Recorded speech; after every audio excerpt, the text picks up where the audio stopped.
Hey everybody, this is Jeff here with NVG Games for a brand new weekly web series that we're going to be doing every Saturday around 3:30 p.m. Eastern Time. That's the plan. Hopefully, if things come up like family things or things like that, then obviously that will change, but I'll let you know, of course. So basically what this series is, if you can see the title, it's called Ncast. And what is Ncast? Well, it's going to be our live weekly Nintendo podcast where we cover the news of the week and things like that. And it may be a short show, maybe a long show, just depends on how much news goes through the week. And as you can see, it's going to be live here on YouTube. And you can follow along on our YouTube channel, or you can follow along at nvideogames.com, which is our website. And you can leave us comments on there or on the live chat here, and we'll answer those questions as we get them. If I can find the live chat here. I've never streamed on YouTube before today, so this is a new thing for us, so bear with me while I try to figure it out here. I'm opening up the chat page, or trying to anyway, if it wants to cooperate.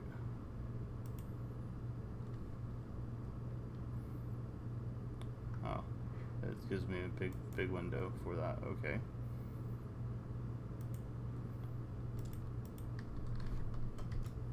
Okay, chat's working, so if you want to chat with us and ask a question or just talk in general, feel free. But let's get to the news for the week.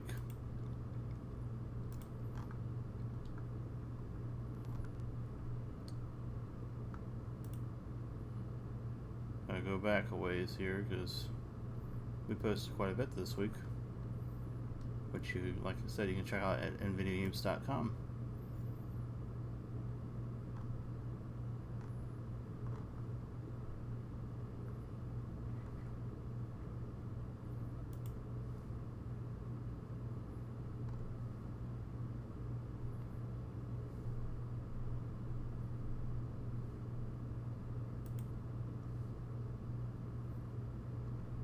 Sorry, I should have gotten this set up before I clicked go live.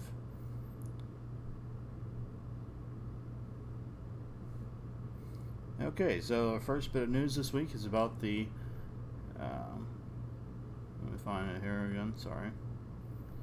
There's a rumor that there will be new footage of Pokemon Sun and Pokemon Moon coming out on April 3rd, which would be tomorrow.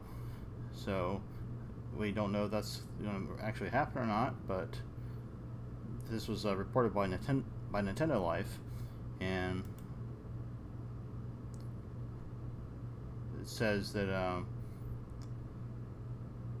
the series director Junichi Masuda and game director of Alpha Sapphire and Omega Ruby Shigeru Umari and battle director Shigeki Morimoto are scheduled to be on a official web show for the website called Gathering at the Pokemon House, and they do that periodically, and they're expected to discuss Sun and Moon on that show, and they may also show some footage of the games, which would be the first official footage of both of those games, since they haven't really showed very much of them, just the announcement at the Pokemon Direct a while back.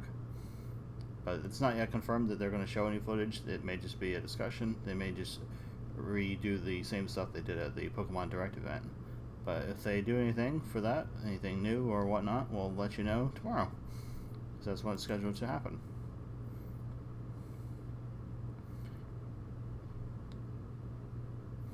See, Moldy Clay over on Twitter, he does a Amiibo compatibility chart where he lists all the different games that are compatible with Amiibo and what they do and which ones you can use.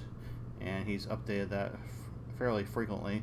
Now, be aware, it does have some spoilers for the usage of Amiibo in Star Fox Zero. If you don't want to know about that before you get the game, then you might want to avoid this until after you get the game. But he's updated that to include that game and others that have not yet been released. So he's definitely on top of things, and if you want to check that out, we have the chart on our website, and you can follow him over at twitter.com/moldyclay, and he'll update that periodically, I'm sure. It's a very extensive chart. He does a good job on that, so definitely give him a follow for future updates on that. Now, Nintendo put out a new video for Star Fox Star Fox Guard, where it shows you what to expect from missions. And in case you hadn't heard, Star Fox Guard is going to be included with Star Fox Zero on a separate disc for the physical version, and on the eShop you can purchase it separately as a digital version as well. And basically, Star Fox Guard is a tower defense type of game, and your objective is to defend the bases, basically, that Slippy's uncle sets up on when he's mining for the different materials and the different plants in the Star Fox universe. And you have these security cameras to view where robots are coming in to attack your base, and you have to, destroy them before they reach the center, otherwise you lose. That's basically the objective of it. And there's a promo video that Nintendo released you can check out here on nvidiagames.com to see that in action. And this was the former Project Guard, which was shown at E3 a couple years ago by Shigeru Miyamoto. So they decided to turn it into a Star Fox game of sorts. It's kind of like a mini game, I guess, to accompany Star Fox Zero, kind of like Blast Ball is for Metroid Prime Federation Force. Seems to be a new thing they're doing with some of their franchises that have not traditionally sold as well as others. Maybe they're trying to get new people into them with these new types of ideas.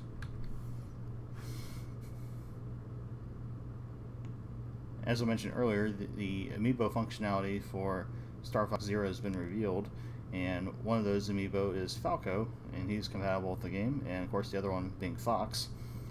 So we do have an article on nvidiagames.com where you can read about the Falco amiibo usage if you so desire. I'm not going to discuss it here because it is considered a spoiler by some people, but you can check it out at nvidiagames.com and find out for yourself if you don't care about being spoiled. It's nothing like super major or anything, but it's a pretty cool use nonetheless. Now, if you are someone who likes Hyrule Warriors, I'm particularly a pretty big fan of the game. I do have it on Wii U, and I've got quite a bit of the DLC on Wii U as well. I've played through most of it, played through the whole main campaign and a little bit of the DLC. And it's a pretty fun game, and I am in the process of playing through it on the 3DS as well, which just came out a week or two ago. And you can check that out every Thursday here on YouTube and at nvidiagames.com. It's our series called Portable Playthroughs, and we're going to be playing through Hyrule Warriors Legends on the 3DS for the foreseeable future. We may be doing other stuff later on after we're done with that. But anyways, Nintendo announced over the past weekend at WonderCon that Marin is going to be a playable character for Hyrule Warriors. And Marin, if you're not familiar with her, she was the girl seen in Link's Awakening on the Game Boy. So she has not made an appearance in any game at all since Super Smash Bros. Melee on the GameCube way back in 2001, which at this point was almost 15 years ago. That's a pretty good chunk of time, which makes me feel really old. But she's never actually been technically playable in any game before now. In Link's Awakening, you did have a part of the game where she would follow you around and do that sort of thing with Link, but you were controlling Link, you weren't controlling her directly. But she's going to be playable in Hyrule Warriors Legends, apparently. Now, it's unknown how she's going to play for right now, but it appears she may have a weapon called the Sea Lily's Bell, which is one of the 8 instruments in Link's Awakening that you had to collect from the dungeons to awaken the Windfish. And you can see a picture of that on nvidiagames.com, which shows what it might look like, and also what Marin might look like as well. It's an artwork kind of thing. It's not an actual screenshot just yet, but she's going to be part of the Link's Awakening pack of DLC for the game. So that's pretty cool. They're adding, a character like that has never been playable before.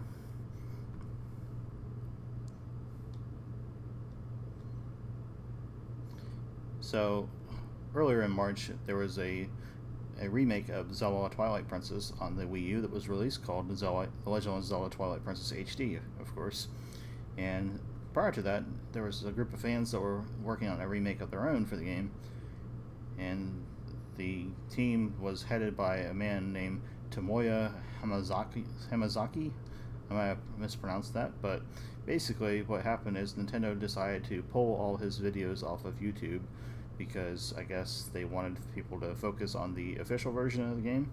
So the team decided they're going to work on other projects in the meantime and try to come back to it in a year or so and see if they can resume their work on their version of the game, which looks a little bit different than Nintendo's official version. So hopefully, for their sake, they'll be able to do that, and Nintendo won't, um, you know, give them a cease and desist or whatnot again once the excitement over the official version dies down a little bit.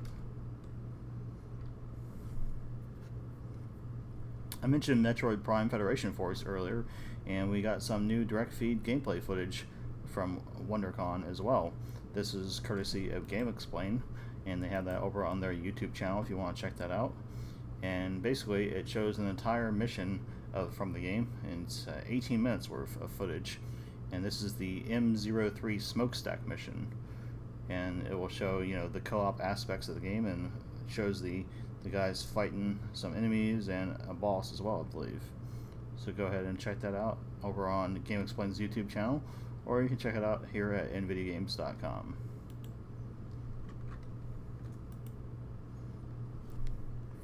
Speaking of videos, we have another one. This is the opening movie for Yokai Sengokushi, which Sengokushi, if you're not familiar, is the Japanese name of the Romance of the Three Kingdoms series of games.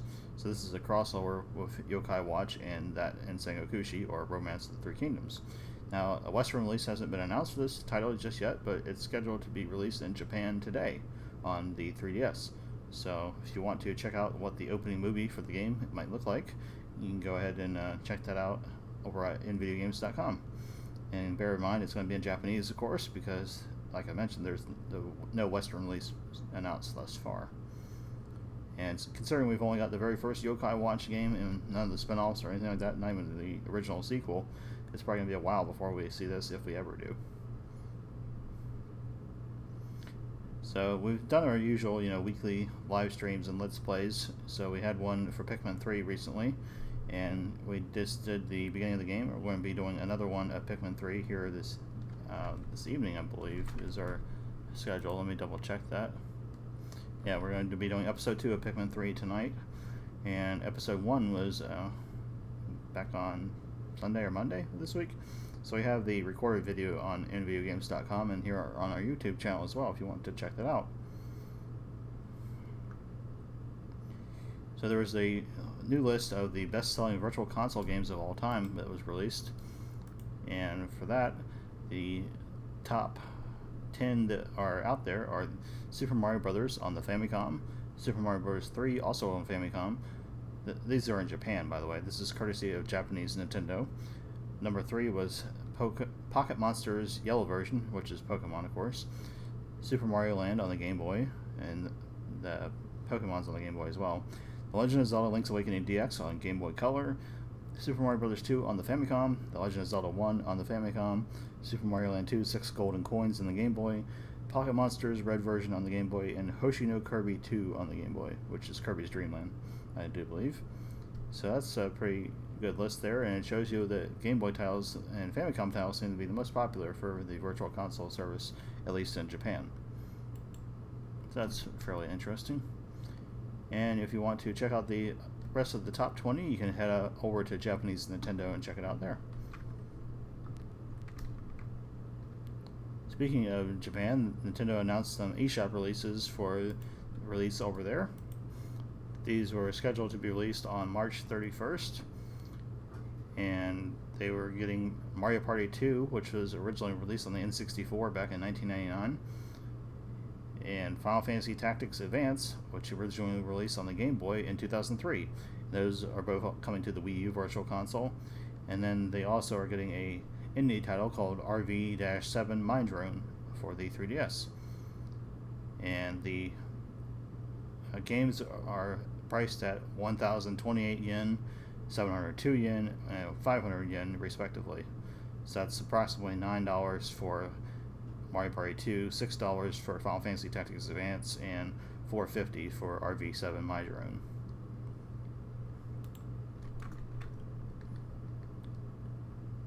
So there's a rumor before it launched that Miitomo was going to be delayed, because Nintendo had updated the website to remove all the references to the March release date. But then they added it back a few days later, which I guess maybe someone was overzealous and changed it for some reason, or maybe they were going to delay it and change their mind. But regardless, they wound up adding that back to the website, and as we found out, it did indeed release on March 31st, which is this past Thursday. And it is available for Android devices. I know that for a fact because I did a video of that yesterday, which you can check out at nvideogames.com or here on our YouTube channel as part of our new Friday feature called Feature Friday. So yeah, that was definitely weird that they would do that and change it back like a day or two later. But regardless, the game, for lack of a better term, is available now and should be available on iOS devices as well. I don't have an iOS device personally to check that, but I'm pretty sure it's available. So it debuted a new series on Monday called Interesting Insights, and that is a weekly web series where we're going to show you like different secrets, tips, tricks, cheats, codes, and glitches from various Nintendo games and games that appear on Nintendo platforms. And the episode we did this past Monday was for Super Mario Brothers on the NES. So you can check that out on the website or on YouTube here if you want to find out how to do a few different things in the game, like the infinite one-up trick, for example, and things like that. And we're going to be doing a new episode of that on Monday, of course, so you can stay tuned for that. Come then.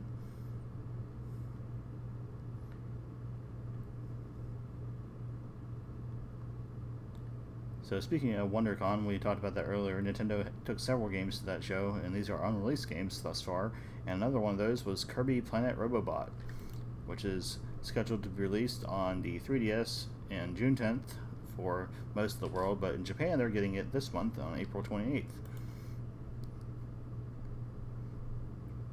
So IGN posted this on their channel, and we have the video here on nvideogames.com as well if you want to check that out for the latest Kirby title. It looks pretty interesting. It's going to have amiibo functionality as well. Nintendo has announced they're going to be releasing a Kirby series of amiibo. It's going to have Kirby, Meta Knight, Waddle Dee, and King Dedede, and I'm sure all four of those are going to have effects with the new Kirby game on 3DS. So that should be pretty cool. Kirby games are pretty fun in my opinion, and we can look forward to that come June here if they don't delay it.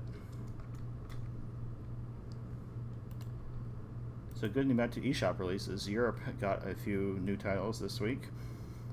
On the Wii U eShop, they got Metroid Other M for 19.99 euros or 28 Swiss francs or francs, and that's about between $22.50 to $29 US.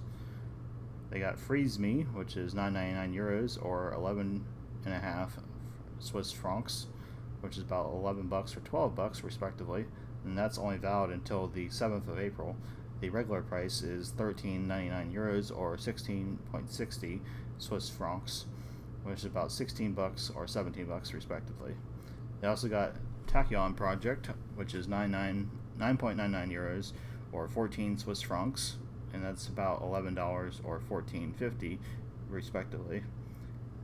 Another title they received was The Beggar's Ride, which is 7.99 euros or 8.99 Swiss francs, which is $9 respectively for both of those, approximately. And the other title they got in the Wii U eShop was Chompy Chomp Chomp Party. It's a funny title. For 10.99 euros or 14.99 Swiss francs, and that's about $12 or $15.50 respectively. So on the Wii U, they got some DLC. This was for Lego Marvel Avengers. There's the Masters of Evil pack and the Classic Captain Marvel pack. Those are both available for 2.99 euros or 3.70 Swiss francs. Where'd my chat thing go? There it is. Sorry, I was trying to find that in my browser. And the DLC is approximately about $3.50 to $4 respectively each. They got some sales on a bunch of Fire Emblem titles. Nintendo is doing a big Fire Emblem sale this week, at least in Europe. So there's a bunch of those you can check out. There's also a sale on Canvalion and Chasing Dead and Life of Pixel, all on the Wii U. 3DS, like I mentioned, they have a ton of Fire Emblem stuff on sale. Most of it is Fire Emblem Awakening DLC. All that's on sale, basically. And those are pretty much all these sales are valid until the 14th of April. There's a few differences here and there, which you can check out at nvidiagames.com. And also the other titles on sale for 3DS this week for Europe are European Conqueror 3D, Glory of Generals, Heartbeaten, Space Lift, Danger Panic, and Quell Memento. And Heartbeaten and Space Lift Danger Panic are cross-buy, basically, so if you download one of the other, you can get the other one for a special price. But neither of those titles are available in Germany for some reason. I'm not sure why they didn't say. This is what Nintendo's press release said. Maybe they have things that is not allowed in Germany. I'm not sure. Different countries obviously have different laws, so there may be something that prevents their release in that particular region. And that was pretty much it for the releases for Europe this week. Not a whole lot of big stuff. I mean, there is the Fire Emblem sale, of course, and the very controversial Metroid Other M, I guess, would be the biggest release of the week. And a lot of people were not big fans of that. From what I played of it, I didn't think it was that bad personally, but I've never played it all the way through. I'll probably do that at some point. But so if you want to check that out, you can on the Wii U eShop. There's another video from WonderCon 2016. This was the Q&A panel that Nintendo did at the event, and this was filmed by a YouTuber named Gamersplash. So you can check that out over on their channel or on nvidiagames.com for the full Q&A video, which is pretty cool of them to record that for us. And this is the event where they revealed that Marin is going to be playable in Hyrule Warriors, and there's some other topics that are covered as well, so you can check that out. It's a little over 19 minutes long for the video, so it is pretty interesting, so go ahead and check that out.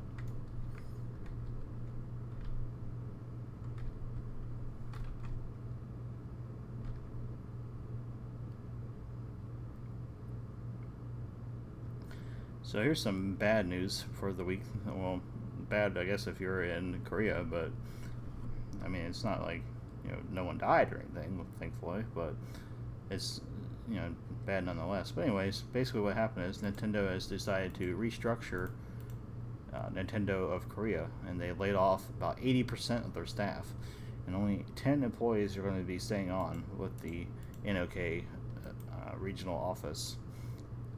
And one of those is Hiroyuki Fukuda, who's going to be staying on, and he's the current CEO of Nintendo of Korea. And the Nintendo of Korea offices are going to be moving to Seoul going forward. And the studio, or the regional office is not going to be closing down completely so far. They're still planning to release several big-name 3DS releases for a localized release in Korea. They're getting The Legend of Zelda Majora's Mask 3D, which is already available here, Hyrule Warriors Legends, which is also already available here, and along with Fire Emblem Fates, or IF, in that region, which is already available here, Pokemon Sun and Pokemon Moon, and Kirby Planet Robobot. So hopefully those will help out Nintendo in Korea, and they can rehire some of those people that they had to let go. So speaking of Hyrule Warriors Legends, that title debuted at number 13 on the UK sales charts, according to GFK Chart Track, which is a group over there that tracks the sales of video games in the UK market. And that was released back on March 24th, which was last week. And this is the highest ranking first week title on the UK charts, and it beat out Ubisoft's Trackmania Turbo, which is on PS4 and Xbox One, and also made its debut last week. But despite the fact that Hyrule Warriors Legends was the best ranking first week title this week, it only debuted at number 13. It didn't even make it into the top 10 or even the top 5, which is not very good, but at least it's doing well enough to chart. I mean, that's better than not doing well enough to do that, so it's doing okay over there, I guess, but not spectacularly. Which is to be expected, because it's a port. It's not a brand new game. If it had been brand new, it probably would have done better. If there hadn't been like a Wii U version beforehand, it probably would have done a little bit better, I think. But anyways, that's interesting that it didn't do that well. Maybe it will be doing better here. We'll have to wait and see once those numbers come out. So Nintendo has begun what's called a field test for Pokemon Go, and this is also from developer Niantic. Of course, this is the people behind it, but Nintendo is also involved with it, obviously being the Pokemon franchise is their property. So they are going to be doing a field test, which is basically a beta test for the mobile game over there in Japan, and you'll be able to do different things in there. And according to IGN's translation of the text from Niantic, Japanese residents are going to be involved with this, and they'll be chosen based on a lottery system, and an invitation will be based on your device and the experience that they have in real world gaming so far, whatever that means. And they're going to be invited via email, it says. And if you don't receive one, they said just stay tuned, you might receive one later on, basically. They had already done a field test a while back, so this is another field test they're doing, which probably means that the game was going to be releasing here soon, since they're doing beta tests. Probably before the end of the year, I would imagine, if it doesn't come out sooner than that. So as I mentioned earlier, Miitomo, Nintendo had decided to take off the references to the March release date for some reason on the official website.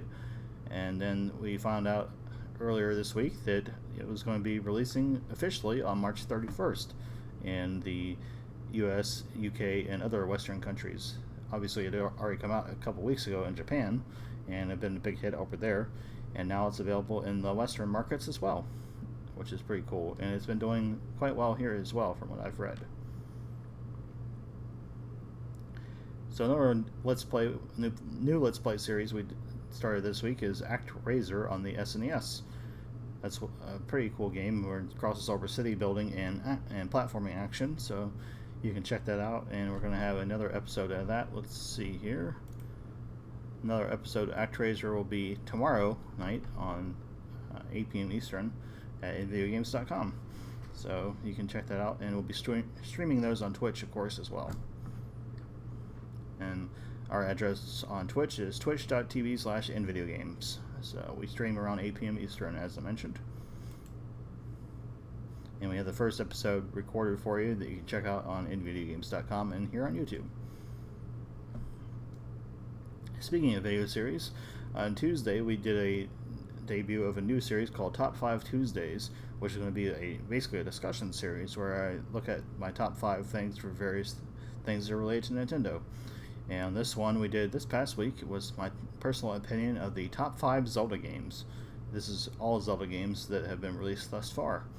So you can check that out to find out what my top 5 favorites are and why I like them.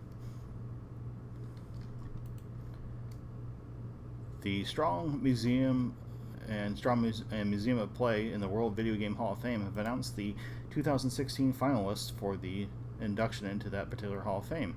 And Nintendo platform games were represented in this list. And those that have been on a Nintendo platform at some point in time were Elite, Final Fantasy, John Madden Football, Minecraft, Oregon Trail, Sid Meier's Civilization, The Sims, Sonic the Hedgehog, Space Invaders, and Street Fighter 2. And there's a few other titles as well that are finalists that I didn't include, like Tomb Raider, for example, because it's never been on a Nintendo platform. And you can check out the full list over at the Strong if you want to see what else was going to be have a chance of being inducted. They're going to be announcing the final full class 2016 on May 5th during an event that's going to be held at their museum. And we'll have that information for you when it becomes available next month. Last year, the inductees that appear on Nintendo platforms were Doom, Pac-Man, Pong, and Tetris. So hopefully Nintendo will get some new inductions this year too, which seems to be likely since they have several games that have appeared on their systems that are up for induction.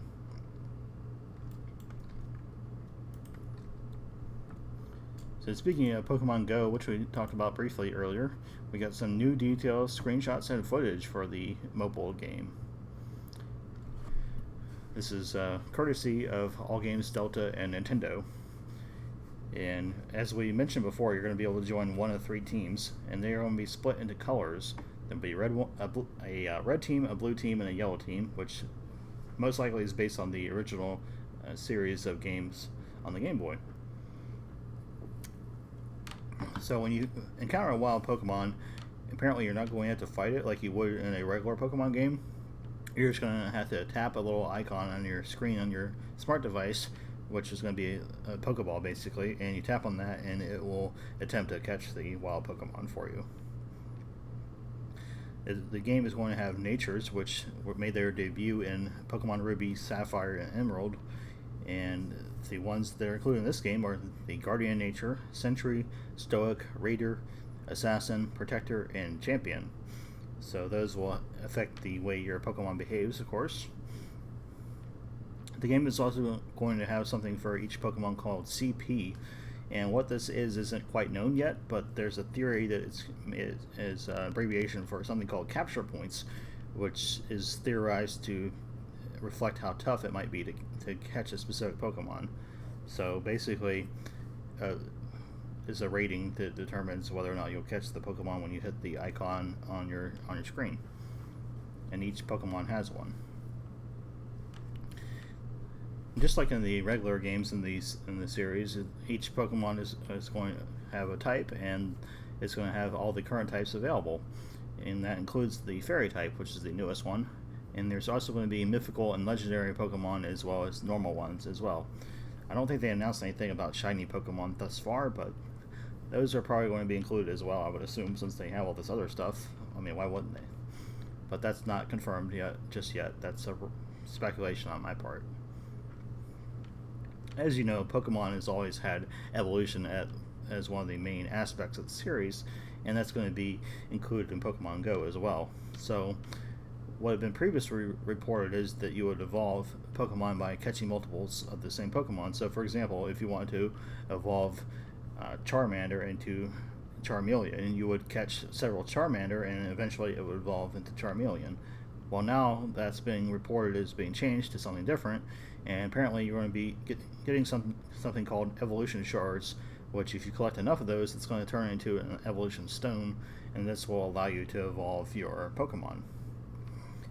Now, how many you need wasn't announced, and my guess is it's probably going to vary from Pokemon to Pokemon, which would make sense. I mean, obviously, some of the lower ranking ones you wouldn't want to, have 1 million of them required or something like that, but some of the higher ranking Pokemon may require more, which, as I mentioned, would make sense. Just be logical to keep people playing the game. Now, Mega Evolutions were a recent introduction to the series, but it's not known just yet if they're going to be included in Pokemon Go or not. And the field tests that I mentioned earlier, thus far they're only including Generation 1 Pokemon, and there's no starter Pokemon being given out just yet, but the theory is that they will include those in the final version of the game. We also released an image showing the in-game models of all the Pokemon that are included thus far in the field tests, and we have that over at nvideogames.com if you want to check out what they look like, and they look pretty detailed and pretty cool looking. So you can check that out there.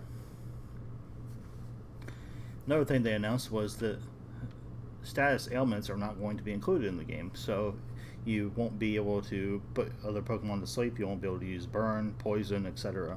Those apparently are not going to be included for some reason. So I guess that means that you won't have to worry about doing that when you want to increase your chances of catching a wild Pokemon.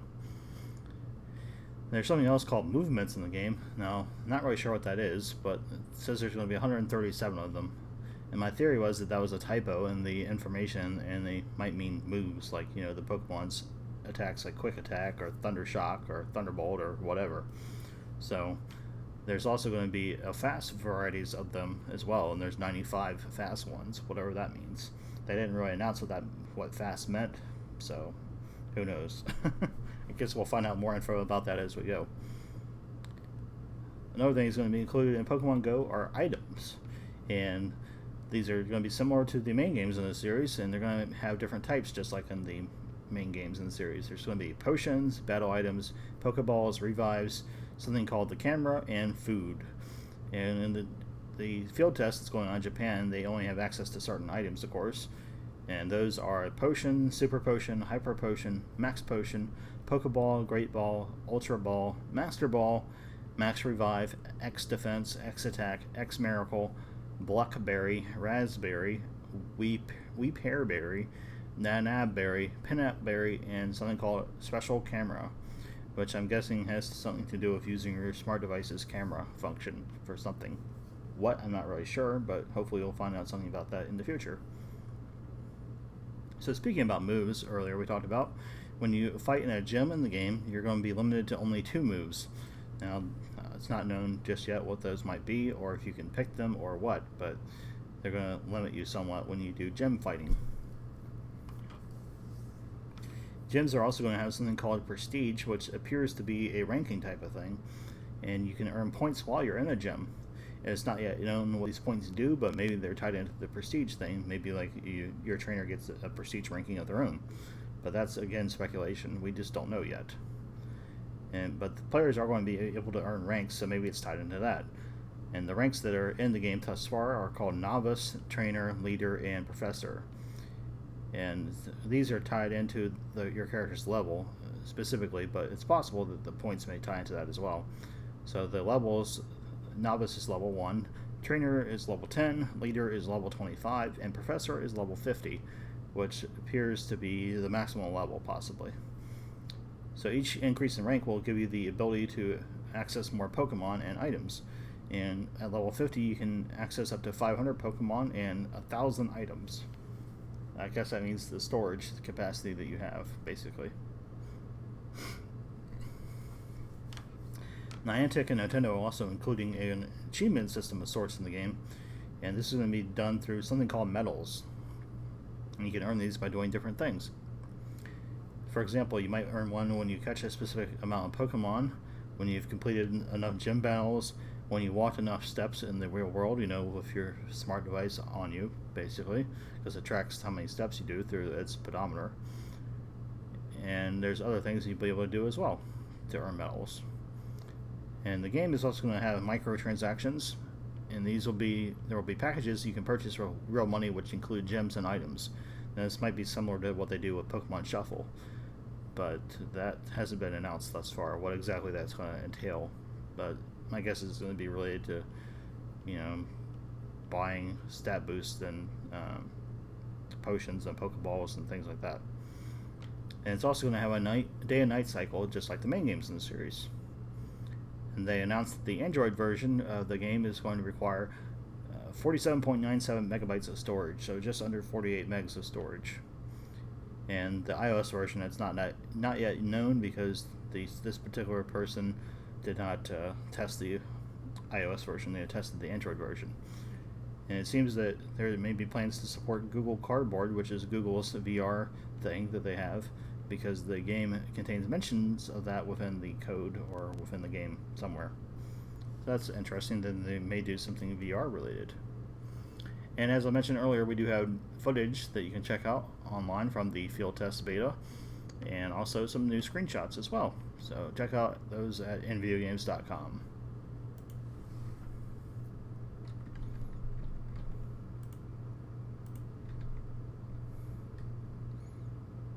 So there's a new rumor that happened recently that the Nintendo NX will be more powerful than the PS4. This came from Indie Gamer Chick, and she put out a series of tweets about the Nintendo NX, and one of them said, quote, "All I know is that more powerful than PS4 X Bone is technically accurate, that it's easy to develop for and optimize for gaming," unquote. She also said it's going to be well suited for developers, saying, quote, "The more significant thing I'm told is that NX is optimized for gaming and super easy to develop for. Best development tools ever," end quote. It's also going to feature multiple control options, apparently. She said, quote, "I should clarify that. I was told there is more than one way to control NX, not that there are multiple inputs," end quote. So it remains to be seen if any of this is true, or if all of it's true, or just one part's true, or none of it's true. But it wouldn't be surprising that much for NX to be more powerful than PS4. You would expect that, since PS4 was released back in 2013, which was 3 years ago at this point. And NX is either going to be releasing at the end of this year or possibly next, if the rumors of the release date are true. So, I mean, it would obviously have better hardware, you would think, since it's had more time to, catch up with technology as technology improves, as years go by. And that would differ from what was available when PS4 was originally in development. So, hopefully, some of these rumors will be true. And the multiple control methods makes sense because Nintendo has done that with the Wii and Wii U as well. On the Wii U, for example, you can use the Wii U gamepad, the Wii U Pro controller, the Wii remotes, the Wii Classic controller, the Wii Pro controller, the GameCube controller if you have the GameCube adapter, but only with Super Smash Bros. And there's also the Pokken Tournament controller, which is only compatible with Pokken Tournament for some strange reason, which I never understood why they did that, but that's another story. And you can also use the 3DS as a controller in Super Smash Bros. For Wii U. So there's lots of control options for Wii U, and it would not be surprising at all for Nintendo to do that with NX as well. They seem to be doing that here lately to try to make it easier, I guess, on our wallets for having to buy, tons of new accessories each time there's a new system available, which I'm thankful for. I mean, it's nice to not have to do that.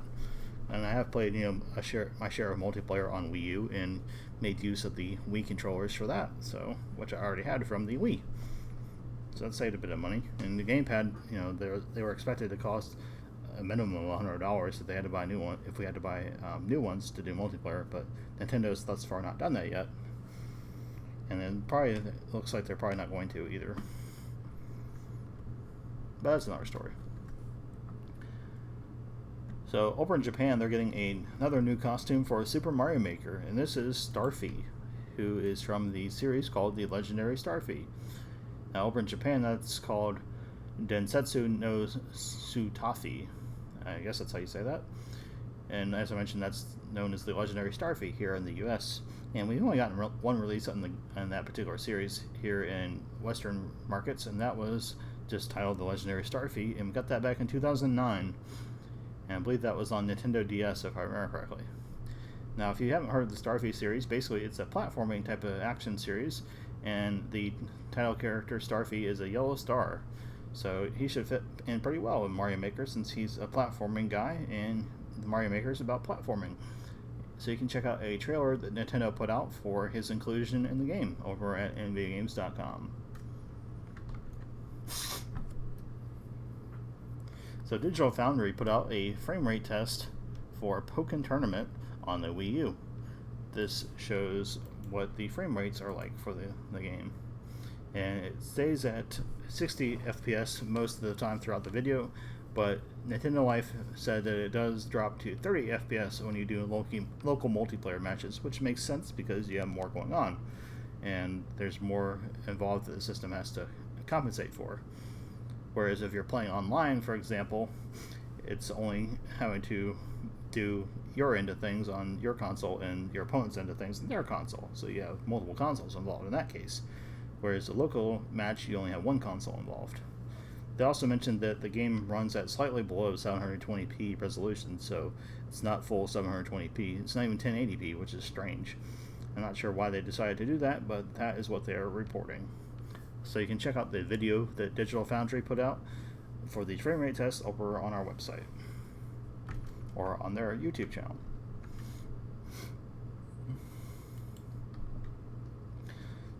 There was some news that came out this week about Wave Race 64 and Donkey Kong Country. Yeah. Titles that released, 20 years ago we're getting news about. That's pretty funny. You wouldn't think that would happen, but there was an interview by Retro Gamer magazine with some former staff members of Rare who developed both of these titles. And Chris Seaver, who was a director for Conker's Bad Fur Day, he said that at one point during development, Wave Race 64 was going to have boats instead of jet skis, as we know that it has. And you can actually see footage of this, believe it or not, from the Shinkai show in 1995 in Japan. This is Nintendo Space World, basically, and that was the event they did every year, well, pretty much every year, before E3 really took off and that sort of thing. So you can check out footage of that game in action along with several others. There's a beta footage of Super Mario 64, there's footage from Mario Kart 64, Pilot Wing 64, some sort of Kirby tech demo, Blast Core, which back then was known as Blast Dozer, Star Wars Shadows of the Empire, and GoldenEye 007, Body Harvest, a Legend of Zelda tech demo which had a polygonal version of the original NES Link, and Star Fox 64. They covered a lot of stuff in that particular show in just 2 minutes worth of footage. So it's kind of like a sizzle reel, basically. So, according to Mr. Seaver, that decision to switch the jet skis to boats was from Tim Stamper, who is one of the founders of Rare, the Stamper brothers, of course. And the video footage I mentioned is available on Unseen64's YouTube channel, and we have it embedded here at nvideogames.com as well. He also mentioned that the tie that Donkey Kong wears in Donkey Kong Country was originally not going to be included as part of the character's design. And apparently Mr. Miyamoto, Shigeru Miyamoto of course, came up with the idea for Donkey Kong to wear a tie. So that's part of his design now, going forward ever since that. And then Chris Sutherland, who also worked at Rare during this time, said that Miyamoto-san also gave them the idea to let Donkey Kong do a ground slapping move, which he's been known to do in many entries in the series since then, and also in Super Smash Bros. As well. So looks like even back then Mr. Miyamoto was giving input to other developments going on with second-party development, which you would expect since he's one of the big people at Nintendo.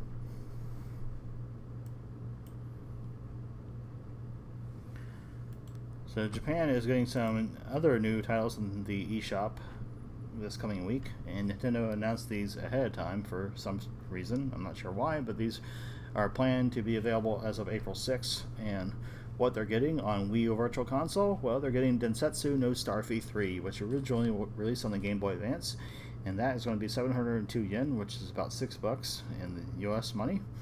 They're getting the cult classic favorite Pokemon Snap, which originally released on the N64. That's available for 1,080 yen, which is about $10 US. On the 3DS eShop, they're getting Magic Hammer for 500 yen, which is about $450 US. Simple DL Series Volume 40 for 500 yen, which is also, as I mentioned, $450 US. On the 3DS Virtual Console, and this is actually the new 3DS Virtual Console, I should say, because these are Super Nintendo games. Most likely, anyway, it's the new 3DS. These are the releases they're getting this week are Donkey Kong Country 2 Diddy's Conquest for 823 yen, which is about $7. And Pilot Wings, originally released on the SNES, and Super Metroid as well on the SNES. And these are all on the new 3DS Virtual Console. And those are all 823 yen, which is about $7 to $7.50 approximately when you convert the currency. Now, Super Metroid, that's pretty cool that they're getting that, and that is one of my personal favorites from the SNES, and we're going to be doing a Let's Play of that one of these days. I'm not sure when we're going to be doing that, but eventually we'll get to it. And that is probably my favorite in the entire series. That's pretty cool. So we got the European release date announced for Sonic Boom Fire and Ice, which is the latest entry in the Sonic franchise, and it's planned to be released on September 30th in Europe, according to Nintendo of Europe. And they also made the European box art available as well, so you can check that out on nvideogames.com. And the rest of the world is going to be getting the game on September 27th, a few days earlier. So it remains to be seen if this game will actually be released then or not. It's already been delayed once. It was supposed to be released at the end of last year, I believe, if I remember correctly. So yeah, you can check out the box art at nvideogames.com. So I did another new video series this week over on Wednesday. It's called Future In, and this is a video series where I discuss things related to the future of Nintendo. Could be future games, future systems, future ideas, predictions, thoughts of I have, things I think they should do, things like that basically. And this week I covered the Nintendo NX, and I gave some thoughts about the system, some predictions, and some discussion. So you can check that out here on our YouTube channel or at nvideogames.com, where we have it embedded for you.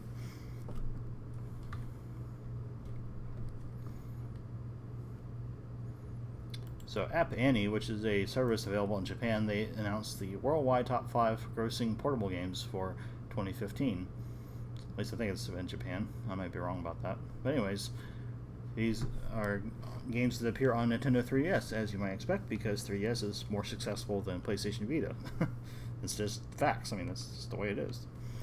So anyways, they released a PDF, which you can check out, that also lists the top 5 for iOS and Android as well. So it's not just 3DS, but they don't take into account all 3 platforms into a combined list for some reason, which would have been helpful, I think. But anyways, the top 5 highest grossing portable games for 2015 were Animal Crossing Happy Home Designer, Monster Hunter Cross, which is Monster Hunter Generations here in the US, The Legend of Zelda Majora's Mask 3D, Yokai Watch Busters Red Cat Team and White Dog Squad, which has not been released here yet, and Pokemon Omega Ruby and Pokemon Alpha Sapphire. And as I mentioned, 2 of those titles have only been released thus far in Japan. They haven't been released here in the US, and that was the Yokai Watch game and Monster Hunter Cross, which, as I mentioned, is going to be coming out here in the US as Monster Hunter Generations, which we learned a while back. So as part of the Miitomo launch and the My Nintendo launch on Thursday, Nintendo released a brand new digital store on their website where you can purchase games for Wii U or 3DS using your PC, smartphone, tablet, or other computer or other smart device. And you'll be able to purchase games using your available eShop accounts. And when you purchase a game through the website, you'll be able to get the game sent automatically to your Wii U or 3DS. So this is similar to what's already available for PlayStation systems, for example. And Nintendo Life reports that it's also going to be included on the eShop, though the article doesn't really specify what that means. And when you purchase something this way, you'll also earn gold points for your My Nintendo and Nintendo account, which you can use to purchase games or other rewards on My Nintendo, which is pretty cool. So that's already been made available, and you can check that out over on Nintendo's website. Here's some other sad news this week. We learned that the studio InSpace, which has developed Geist, that's one of their most well-known titles, which released back in 2005 on the GameCube, they are going to be shutting down, sadly. They've also done a lot of licensed games and ported other developers' games to various platforms, mostly Nintendo DS and 3DS. Their most recent Nintendo platform game was a 3DS version of Skylanders Swap Force, which of course is from Activision and Vicarious Visions, and that was released back in October 2013. Their most recent release altogether was a game called Sword Coast Legends, which was published by Digital Extremes, and this is their first fully independent game. And it was available on PC, Linux, Mac, PlayStation 4, and Xbox One back in September 2015. So unfortunately, they're going to have to shut down. And hopefully they'll be able to find something else, because that's not good when people lose their jobs.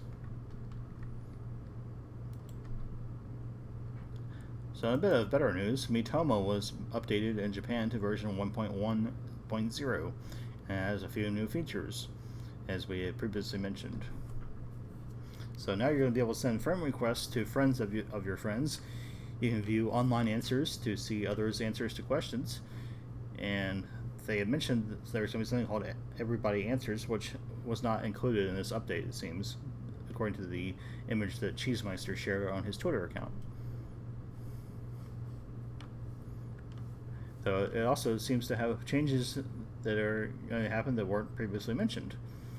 So when you view friends that are suggested for you on Miitomo, it will also list your mutual friends as well. And one of the things that Nintendo said they did was, quote, changed hashtag and image for sharing an answer to the event version, quote. I'm not really sure what that means, but it sounds like they were just modifying part of the answer share feature. And they also said that they have, quote, fixed other issues, end quote. And this sounds like a bug fix, basically. So the usual stability and other fixes to improve user experience thing that they always do on Wii U and 3DS. That's what it sounds like to me. So yeah, that's available in Japan. And I think they already made that available in other markets as well. So Nintendo put out a new trailer for Star Fox Zero recently. It's a very short trailer, only 30 seconds long. So the speculation is that it may actually be a TV commercial, not a trailer, but Nintendo called it a trailer for some reason. So it's very quick, but it does show some gameplay clips, and that also includes the new Walker transformation. And you can check that out over on our website, nvgames.com, or on the Nintendo YouTube channel. So Media Create released their sales charts for the week of March 21st. This is in Japan, of course. And Nintendo did pretty well this week. They had 8 titles that appear on Nintendo platforms in the top 20. And this also includes the number 1 title for the week, which is pretty impressive. And those titles were Dragon Quest Monsters Joker 3 at number 1. Brand new release, no previous sales before this week. It moved over 368,000 units. Pokken Tournament came in at number 5, moving over 28,000 units, and it's just under 100,000 units lifetime. Number 8 was Assassination Classroom, Assassin Training Plan, which sold almost 20,000 units, and that was also a new release for the week. Number 11 was Mario and Sonic at the Rio 2016 Olympic Games on the 3DS. The Wii U version's not out yet, and that sold 11,543 units, and it's just under 120,000 lifetime. Number 15 was Splatoon, of course on Wii U. Sold just under 9,000 units this week, and it's just over 1.3 million lifetime. Animal Crossing New Leaf was number 16, and that's the Happy Price Selection Edition, which is the Japanese name for Nintendo Selects. And it sold 7,806 units this week, and it sold almost 15,000 since it released. The Nintendo Selects version only. This does not include the original version, obviously. Number 17 was Super Mario Maker, which has sold just over 7,000 units this week, and it's sold over 829,000 units since its release. And finally, number 19 was Tomodachi Life, the Happy Price Selection Edition. As I mentioned, that's the Nintendo Selects Edition. And it sold just over 5,000 units this week, and it sold just over 8,000 lifetime units.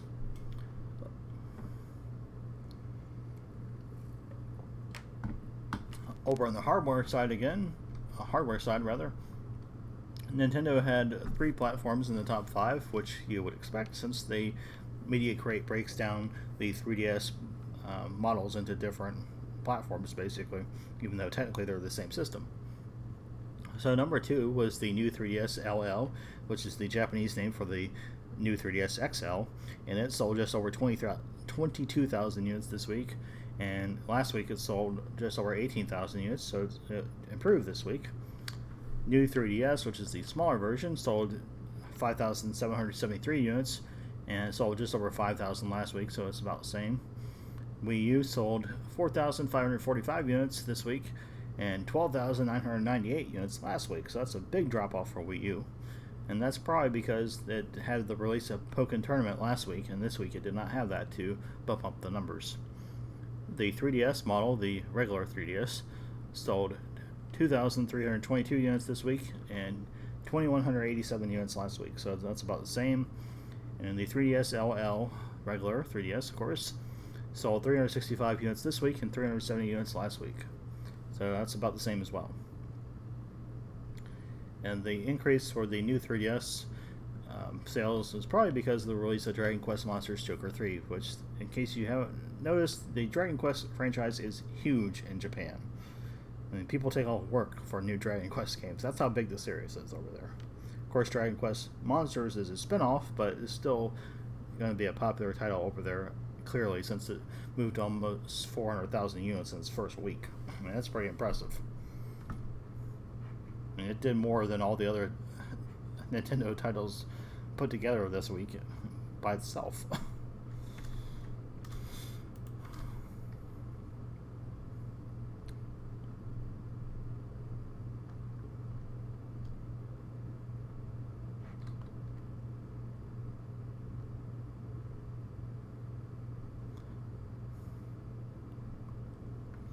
So I talked earlier about the Star Fox Zero amiibo use, and Best Buy is running a deal over on their website where if you pre-order through the website, you can get the Falco amiibo for $4.99. Now, the normal price of the Falco amiibo is $12.99, so you can save yourself $8 if you buy it with Star Fox Zero, if you plan to pick both of those up. And you can only do that at the Best Buy website. It's not available in store. So if you are interested in those, you can check that out over there. We got some new details this week about the Phoenix Wright Ace Attorney anime series that's going to be airing in Japan. This comes from a 4Gamer interview, which is translated by Ash of Court Records. And the interview was conducted with some of the cast and crew from the series. And the people interviewed were Yuki Kaji, who voices Phoenix Wright, Ayo Yuki, who voices Maya Fey, Masashi Tamakai, I guess, he voices Miles Edgeworth, and Ayumu Watanabe, who is the director of the anime, and Shu Takumi, who is the developer of the anime and also one of the developers of the Ace Attorney series. And according to the interview, Yuki Kaji was excited to be in the role of Phoenix Wright. He said he's a fan of the series and he enjoyed getting the chance to say objection and hold it, which are, two of the famous phrases from the series. He said he didn't think he was going to get the role, and he's really happy to get a chance to audition for it. Now, Miss Yuki said she's also a fan of the series, and she was anxious for her audition, according to Ash's translation. She did get to say, excuse me, she did get to say objection as well, though she didn't have much opportunity to do so. Now, Mr. Tamakai got his first recurring acting gig in a series with this anime, and this was also the first time he ever successfully completed an audition for any role, according to Ash's translation. Unlike the others, he's apparently not played any of the Ace Attorney games prior to getting this part, so he felt pressured when he started to do so. Meanwhile, series director Mr. Watanabe thought that a Phoenix Wright series already existed, but when he looked more into it, he found out there wasn't one before now. And Mr. Takumi was also under the impression that the series already existed, apparently for the same reasons that Watanabe-san thought there was one. And the games have already had in movies and theater shows performed about them, so that's probably why they thought there was already a TV series, but before now there hasn't been. And they thought that since the original game was set in 2016, that it was a great time for them to do a series. And originally, Mr. Takumi was going to let just the anime series people do everything, but then Watanabe-san said he wanted them more involved, so now he is. Apparently, the anime is also going to have music and concepts in the game, so if you're a fan of the series, you should appreciate those things, and it might make you want to play through the games again. We also have an image that is apparently from the anime series as well that shows Phoenix and I think that's Mia Fey. I'm not 100% certain about that, but it might be Maya. I think Maya was the younger one, if I remember correctly. It's been a while since I played a Phoenix Wright game. But anyways, you can check that out over at nvideogames.com. So earlier we talked a little bit about WonderCon 2016, where Nintendo demoed several upcoming games, and one of those was Star Fox Zero. This was done by JC Rodrigo from the Nintendo Treehouse at the WonderCon event, and it was filmed by Gamersplash, who attended the event and filmed several things over on their YouTube channel, which you can check out there, and we also have them embedded at nvideogames.com if you want to check them out on our website. So JC also did a demo for Star Fox Guard as well, and each of these videos are about 18 minutes and 13 minutes long respectively, so you can check out some off-screen footage of both titles. Pretty interesting for that sort of thing, so check that out.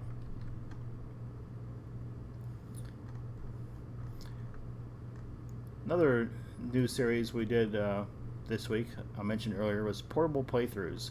That's going to be on Thursdays of every week, and our first episode was for Hyrule Warriors Legends on the 3DS, and we played through one of the first story missions in the game. So you can check that out here on YouTube or at nvideogames.com.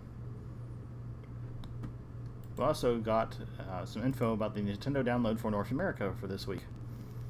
And in North America, we are getting on the Wii U eShop Lovely Planet, and if you download the demo during the Nindies at Home promotion, you can get the game for 15% off, and that's valid until May 5th. Nintendo also released a Pokken Tournament demo version, which of course is free, so you can check that out over on the Wii U eShop. And they also released Mario Super Sluggers, which were originally released on the Wii, and that's available on the Wii U eShop.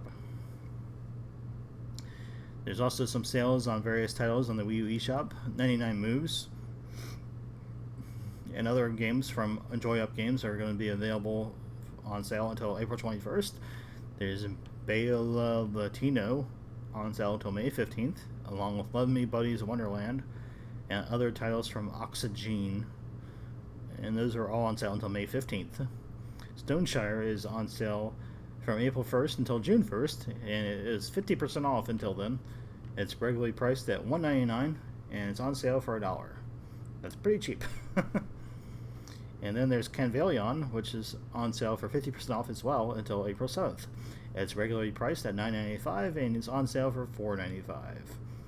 Over on the Wii U, we're also getting something called Six Hand Video Poker, Chronicles of Teddy, Harmony of Exodus, I guess. And then Now I Know My ABCs and Pixel Cross. Those are all on Wii U. Over on the 3DS, there's just Justice Chronicles was the only new release this week for 3DS. And then there's eShop sales for Soccer Up 3D, which is on sale until April 21st. Love Me Buddies Wonderland, which is on sale until May 15th. The Legend of Dark Witch 2, which is on sale until April 14th. Along with Glorio Generals and other titles from Circle Entertainment, also on sale until April 14th. Nintendo released a new Fire Emblem Fates map this week for the 3DS, and that is the Vanguard Dawn map, and it's available for $1.99 or as part of the map pack, which you can purchase all of them. Nintendo is running a art contest over on Miiverse for Star Fox Zero, called the Miiverse Star Fox Zero Intergalactic Art Event. And you have opportunity to win $10 in eShop credit. And all you have to do is to draw some Star Fox fan art and post it on the Miiverse Star Fox Zero Intergalactic Art Event community. Say that 10 times fast. By April 22nd. And they're going to choose 40 winners in total to win the $10 eShop credit.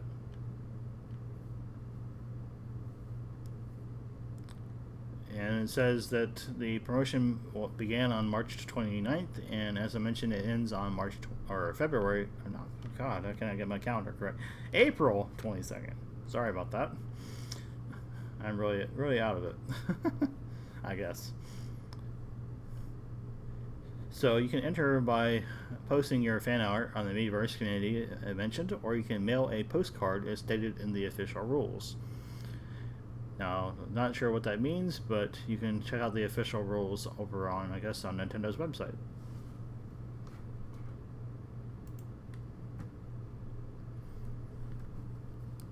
Another feature we did this week on Friday, which is just yesterday, is something called Feature Friday. It's a new weekly video series. Every Friday we're going to have new episodes of that. And this week's episode was for Miitomo, and we did some gameplay footage of that particular game or social networking app, whichever you want to call it. So you can check that out at nvideogames.com, and you can check that out on our YouTube channel as well. And as I mentioned, we're going to be streaming some Pikmin 3 tonight at 8 p.m. Eastern on our Twitch channel, which is twitch.tv/nvideogames. And tomorrow night we'll have ActRaiser on the SNES at 8 p.m. Eastern. And then Tuesday we'll have another episode of GoldenEye 007 on the N64 at 8 p.m. Eastern. And we'll be updating our schedule after that. And Pikmin 3 will be most likely after GoldenEye. And that will probably be, probably next Thursday will be another episode of Pikmin 3 after today. So, thanks for tuning in. Thanks for watching this episode of the Incast. We'll be back with another one on next Saturday. At least that is the current plan. And this is our live weekly Nintendo podcast, as I mentioned. So, thanks for tuning in. Thanks for watching. And, as always, game on.